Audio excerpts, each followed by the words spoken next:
Carlos González. Vamos a hablar, amigos, ahora sobre un poco de historia y nos vamos a referir a la capital del Perú. Lima ha cumplido 489 años desde que Francisco Pizarro la fundara un 18 de enero de 1535. Ahora, la pregunta es, ¿qué había en Lima antes de que se fundara Lima? ¿Acaso todo se inició cuando Francisco Pizarro la fundó y ese fue el punto de partida? Parece que no. Vamos a hablar sobre este tema y vamos a conocer algunos detalles también con Pilar Ortiz de Ceballos, historiadora y coautora del libro La Lima que encontró Pizarro. Pilar, muy buenos días. Un gusto tenerte en Ampliación de Noticias. Muy buenos días, Carlos. Y bueno, y la pregunta es, si tiene que referirse muy bien con el nombre del libro, Pilar, ¿qué encontró Pizarro cuando llegó por primera vez a Lima? ¿Cómo lo encontró? Mira, nosotros pensamos generalmente que Lima era un sitio desértico y que no había mayor cosa, pero fue totalmente lo contrario, ¿no? Pizarro encontró primeramente una población digamos, un grupo étnico que se llamaban los Ishma, que era un grupo étnico que estaba radicado en el valle desde el 900 después de Cristo, o sea, tenía 600 años, 500, 1400, 500 años que ya estaban en el valle, ¿no? Y que habían, y tenían además una organización y habían logrado un control de los recursos ecológicos del valle muy interesante. Otro tema que también era que era un valle muy diverso, era un valle que tenía paisajes ecológicos que muchísimos de los cuales ahora ya no existen, habían lagunas, salitreras, bueno, las lomas que todavía podemos ver algunas, pero digamos el valle de Ancona, San Bartolo, las lomas, habían lomas que además se mantenían, ¿no? Habían grupos de pescadores, habían caletas de pescadores en las playas, en fin, era un valle con muchos recursos naturales y que construyó con canales, tierras de cultivo, curacás, que son centros de gobernación pequeños dentro de los ismas, ¿no? Y entonces, como caminos. En fin, cómo era la vida cotidiana, Pilar, de los habitantes de esa época, antes de la llegada de Francisco Pizarro, de los españoles? Mira, cuando llegan los españoles en 1535, los Ishma ya habían sido conquistados por los incas, efectivamente, ¿correcto? ¿No? Ya los incas habían llegado con Tupac Yupanqui, ya habían sido conquistados, pero digamos que los incas, como los Ishma era una población pacífica, los habían dejado, digamos, sus propias seguir organizándose en el valle como querían, ¿no? Entonces, efectivamente, el valle estaba organizado en 12 curacazgos, 12 grupos, grupos no, pues eran los mismos grupos, 12 centros de gobernación a lo largo de todo el valle, entre los ríos Rímac y Lurín. O sea, los Ishma estaban ubicados entre todo el valle del Rímac y Lurín, ¿no? Y bueno, como te digo, existían tierras de cultivo que los curacas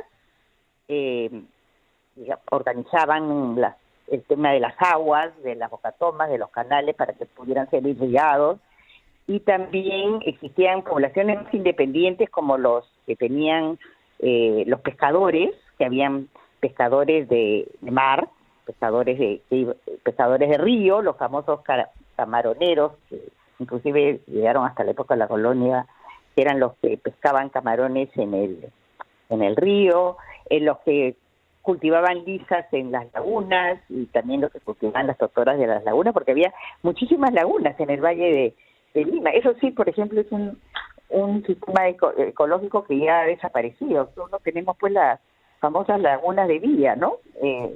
Quizás por alguna ahí por el Callao, pero después ya las lagunas han desaparecido. Y hay un dato muy interesante, que había muchos bosques, lo que llamaban los españoles bosquecillos. O sea, como era un valle muy irrigado, y la napa freática era muy delgada, crecían muchos árboles silvestres, ¿no? Estamos Mira, hablando de un paisaje, ¿verdad? otro fértil. paisaje, imagina. En el libro tenemos Qué un hermoso. capítulo que es el que más llama la atención, que se llama Lima la Verde, porque efectivamente era verde. Mira, hay testigos de la época, de españoles, que Ujú. nosotros sabemos de todo esto a través de cronistas y de las futuras, de investigaciones arqueológicas y de la historia, pero decían que no se podía caminar en los caminos que había 2 leguas sin que se diera el sol, imagínate. Estaba sombreado por árboles para el caminante y también para las acequias, para que no se, digamos, para refrescarlas, ¿no? Entonces, estos bosquecillos sí desaparecieron muy pronto, desgraciadamente, porque los Con la llegada de los españoles, españoles, ¿no? claro, Y la justamente vida por espiritual, eso, que sabemos que era bastante profunda también en la época sí, prehispánica. sí, y sobre todo el Valle el Valle de los Isma, porque tenía el santuario de Pachacamac. Eso era la Claro. otra parte que te iba a decir, ¿no? O sea, este valle fue primeramente que de la costa central es el valle más irrigado, el valle que tenía mayores tierras cultivadas. Eso es una cosa.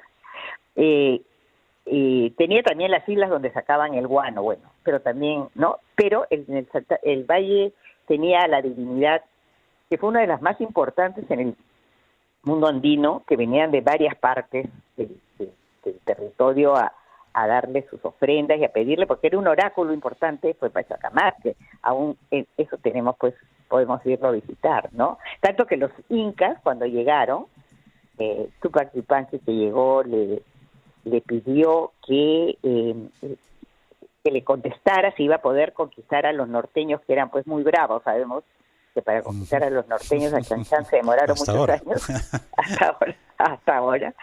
El oráculo de Pachacamac le contestó que sí los iba a conquistar y se lo llevaron al Coricancha, una de las imágenes de Pachacamac, y lo siguieron adorando los incas en el Coricancha, ¿no?